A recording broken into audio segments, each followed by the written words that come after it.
ដើម្បីឲ្យតកាតិជាគុណធម៌សិលហ្នឹងព្រះអង្គបញ្ញត្តិជាសិក្ខាបទដើម្បីឲ្យយើងធ្វើតាមជាបន្ទាត់ថាហ្នឹងយើងអប់រំកាយវិចារចិត្តយើងរឿយៗទៅឲ្យកើតទៅជាគុណធម៌សិលហ្នឹង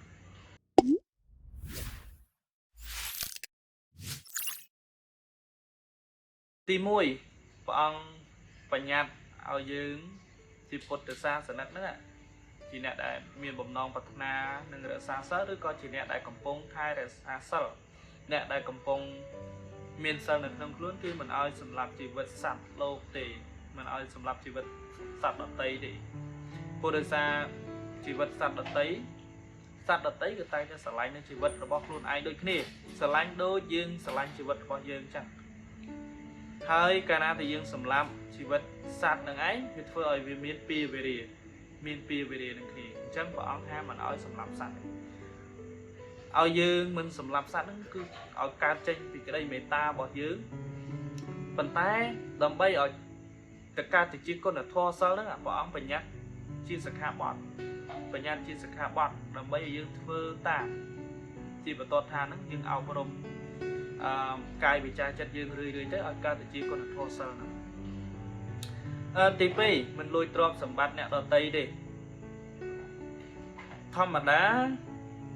ឧទាហរណ៍ថាយើងជាម្ចាស់ទ្រព្យសម្បត្តិអញ្ចឹងបើសិនជាត្រូវមានអ្នកដទៃមកលួចមកឆក់មកប្លន់យើងតែងតែសោកស្ដាយតែងតែខឹងសម្បាហើយតែងតែរកនៅវិធីគ្រប់យ៉ាងដើម្បីធ្វើឲ្យទ្រព្យសម្បត្តិហ្នឹងបានត្រឡប់មកខ្លួនឯងវិញអញ្ចឹងព្រះអង្គបញ្ញត្តិមិនឲ្យយើងលួចទ្រព្យសម្បត្តិអ្នកដទៃទេព្រោះកុំឲ្យមានទោសទណ្ឌព្រោះដោយសារទ្រព្យសម្បត្តិវាតែងតែមានកម្មសិទ្ធិវាតែងតែមានម្ចាស់រៀងៗខ្លួនអញ្ចឹងកុំឲ្យមានទោសទណ្ឌគឺព្រះអង្គបញ្ញត្តិមិនឲ្យយើងបំពេញទៅលើទ្រព្យសម្បត្តិអ្នកដទៃទេឲ្យយើងរស់នៅទៅតាមសមាអាជីវៈមានន័យថាជាការរស់នៅត្រូវជាការរស់នៅទៅលើផ្លូវត្រូវដែលដើរទៅតាមបន្ទាត់ឋាននៃច្បាប់មានច្បាប់សង្គមជាតិហើយនឹងច្បាប់សាសនាទី3គឺមិនឲ្យប្រព្រឹត្តខុសនៅក្នុងកាមប្រព្រឹត្តខុសនៅក្នុងកាមនៅក្នុងទីនេះគឺចង់សំដៅទៅលើការខ្សែមេធនធម៌នេះនិយាយឲ្យសាមញ្ញគឺជាការរស់នៅជាមួយគ្នារវាងមនុស្សប្រុសនិងមនុស្សស្រីដែលជាដៃគូជីវិតឬក៏រស់នៅជាមួយគ្នារវាងមនុស្សប្រុសនិងមនុស្សស្រីហ្នឹងឯងអានឹងគេហៅថាខ្សែមេធនធម៌ហើយព្រះអង្គមិនឲ្យប្រព្រឹត្តខុសនៅក្នុងកាមនៅក្នុងទីនេះមានន័យថាបើមិនមែនជាប្រពន្ធខ្លួនឯងមិនមែនជាប្តីខ្លួនឯងគឺអត់ឲ្យប្រព្រឹត្តខុសជាមួយទេមានន័យថាមិនឲ្យយើងបំពេញទៅលើប្រពន្ធកូនអ្នកដទៃប្តីអ្នកដទៃដើម្បីកុំឲ្យប្រព្រឹត្តខុសនៅក្នុងច្បាប់របស់សាសនាផងដើម្បីកុំឲ្យមានកម្មពៀជាមួយគ្នាផងហើយក៏ដើម្បីកុំឲ្យប្រព្រឹត្តខុសនៅក្នុងសិលធម៌សង្គមដែរព្រោះយើងមើលឃើញជាក់ស្ដែងសង្គមយើងជាក់ស្ដែងគឺតែងតែមានបញ្ហានឹងកើតឡើងទាក់ទងទៅនឹងការរំលោភការចាប់បង្ខំអីជាដើមហ្នឹងអញ្ចឹងបើសិនជាយើងជាអ្នកថែរក្សានៅសិលយើងជាអ្នកមានសិលយើងជាអ្នករក្សាសិលហ្នឹង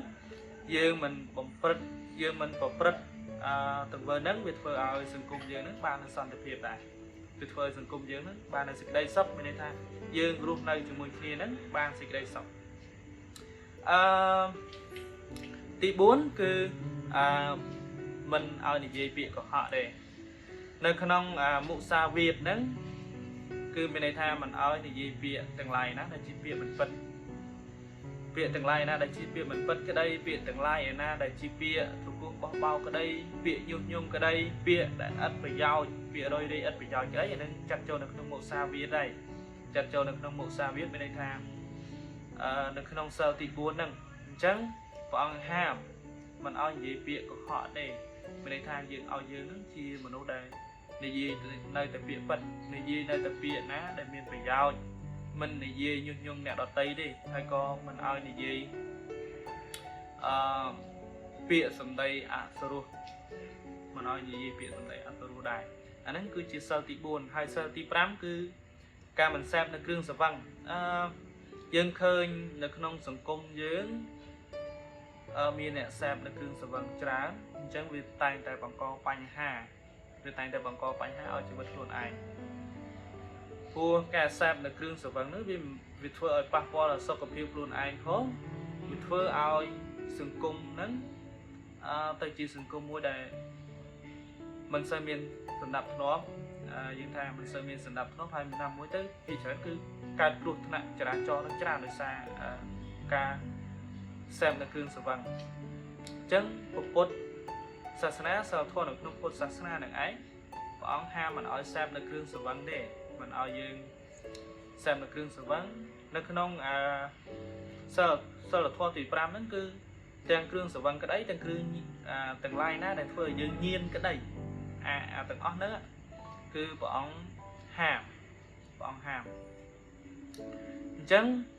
ដើម្បីអីហេតុអីបានព្រះអង្គហាមគឺដើម្បីសេចក្តីសុខយើងខ្លួនឯងដើម្បីសេចក្តីសុខយើងអ្នកប្រតិបត្តិខ្លួនឯងផងហើយដើម្បីសេចក្តីសុខអ្នកដែលរស់នៅជាមួយយើងផងព្រោះអ្នកដែលបរិភោគនៅគ្រឿងស្រវឹងហ្នឹងវាធ្វើឲ្យខ្លួនឯងបាត់បង់នូវសុខភាពផងធ្វើឲ្យបាត់បង់នូវសេចក្តីថ្លៃថ្នូរផងធ្វើឲ្យខ្សោយបញ្ញាផងអាហ្នឹងគឺជាគុណវិបត្តិនៃអ្នកពិសានៅគ្រឿងស្រវឹងហ្នឹង